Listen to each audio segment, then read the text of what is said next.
Shalom, selamat pagi Bapak Ibu Saudara-saudara. Pagi hari ini biarlah kasih setia Tuhan terus menyertai kita sepanjang aktivitas kita, dalam kita bekerja, dalam kita melakukan kegiatan di rumah ataupun studi kita. Biarlah kasih dan penyertaan Tuhan terus ada.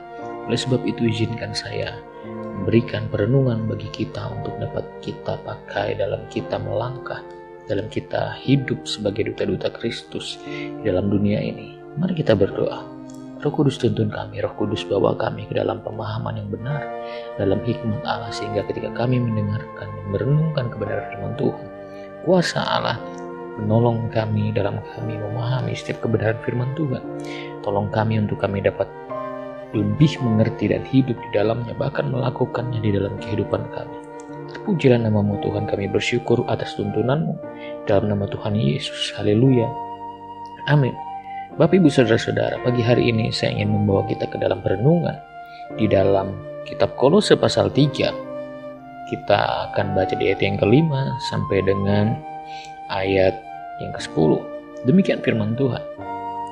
Manusia baru, karena itu matikanlah dalam dirimu segala sesuatu yang duniawi, yaitu percabulan, kenajisan, hawa nafsu, nafsu jahat, dan juga keserakahan yang sama dengan penyembahan berhala.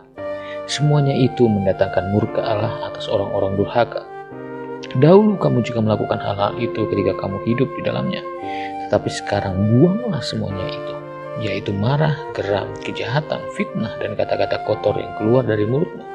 Janganlah lagi kamu saling mendustai, karena kamu telah menanggalkan manusia lama serta kelakuannya, dan telah mengenakan manusia baru yang terus-menerus diperbarui untuk memperoleh pengetahuan yang benar menurut gambar Khaliknya. Ya, Bapak Ibu Saudara-saudara, hari ini saya ingin membawa kita bersama-sama ke dalam kebenaran firman Tuhan yang berjudul Hidup dalam Pembaharuan.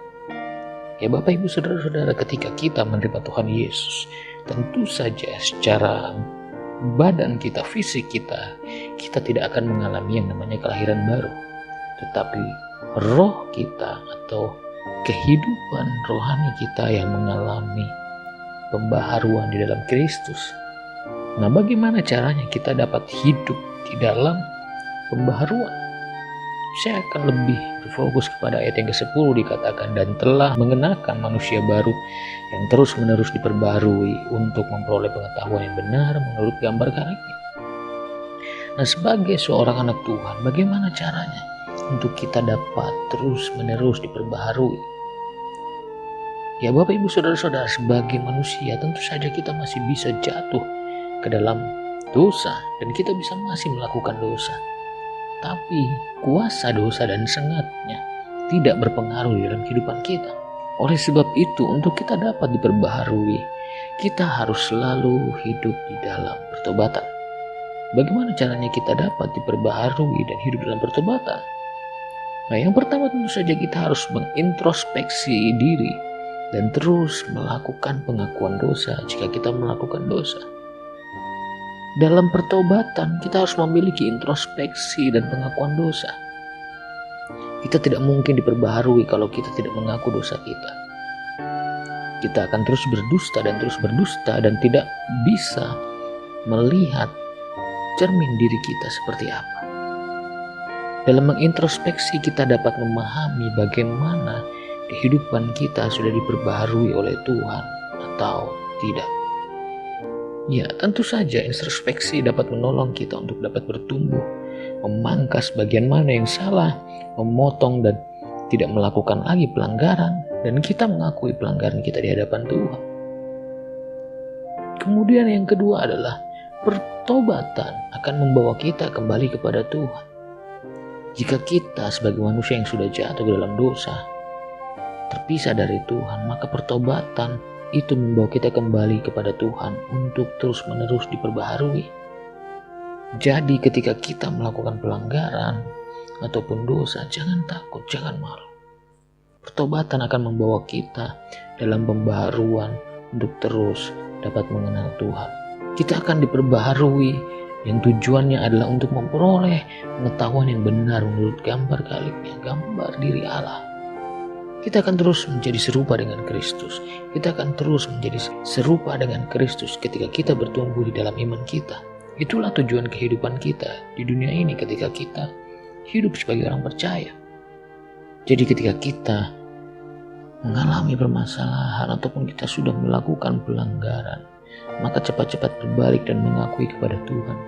Perbedaan antara Saul dan Daud ketika mereka hidup dan memimpin dalam tahta kerajaan mereka, Saul tidak pernah mengakui pelanggarannya dan dia tetap bersikukuh bahwa dia tetap menjaga harga dirinya sebagai seorang raja.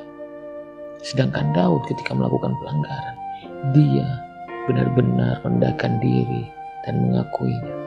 Kita harus terus-menerus diperbaharui, diperlengkapi. Oleh sebab itu sebelum kita terus bertumbuh, maka yang paling dasar kita harus terus mengalami pertobatan. Kita harus terus mengalami pembaharuan di dalam Tuhan. Jangan sampai ketika kita hidup karena kita sudah diberikan kasih karunia oleh Tuhan, kita tidak mau untuk mengakui pelanggaran kita. Padahal sejatinya ketika kita sudah diselamatkan, anugerah itu sudah diberikan, Tuhan malah terbuka ketika kita melakukan pelanggaran. Bukan berarti kita semena-mena dengan kasih karunia Tuhan, tetapi untuk dapat diperbaharui, kita harus terus mengalami yang namanya pertobatan setiap hari. Jadi ketika kita hidup sebagai orang percaya, mari lakukan, akui setiap pelanggaran kita dan terus bertobat dan terus mengalami Tuhan. Ada interaksi, ada introspeksi antara kita dengan Tuhan. Introspeksi memberikan kita kesadaran. Komunikasi dengan Tuhan membuat kita terus terhubung dengan Dia. Oleh sebab itu sebagai manusia yang sudah diperbaharui, jauhkanlah sekali lagi pelanggaran-pelanggaran yang mungkin masih sering kita lakukan. Selalu gunakan manusia yang baru, selalu bertobat setiap hari dan mengakui kesalahan kita, berkaca dengan apa yang sudah kita lakukan, sehingga kita akan terus mengalami pembaharuan dan pengetahuan yang benar akan Kristus. Mari kita berdoa. Tuhan Yesus, kami bersyukur bahwa keselamatan itu sudah Kau berikan kepada kami, dan kami sebagai umat-Mu, kami mau melakukan setiap hari kebenaran firman Tuhan, dan kami mau Tuhan untuk terus mengintrospeksi diri kami, dan kami mau terus diperbaharui, bertobat setiap hari untuk melihat bagaimana kehidupan kami apabila kami melakukan kesalahan. Tuntun kami Tuhan, tuntun kami Tuhan untuk kami dapat lebih mengenal Engkau dan terus bertumbuh di dalam iman. Pujilah nama-Mu Tuhan Yesus, kami mau berdampak, kami mau terus menghasilkan pertobatan, dan kami mau mengenal Engkau lebih lagi. Pujilah nama-Mu Tuhan Yesus, berkati pekerjaan kami, apapun yang kami lakukan dengan tangan kami, Tuhan buat berhasil. Pergumulan kami, setiap sakit penyakit kami, Tuhan sudah sembuhkan dan dengarkan setiap pergumulan kami. Kami bersyukur dalam nama Tuhan Yesus. Haleluya. Amin. Terima kasih. Tuhan Yesus memberkati.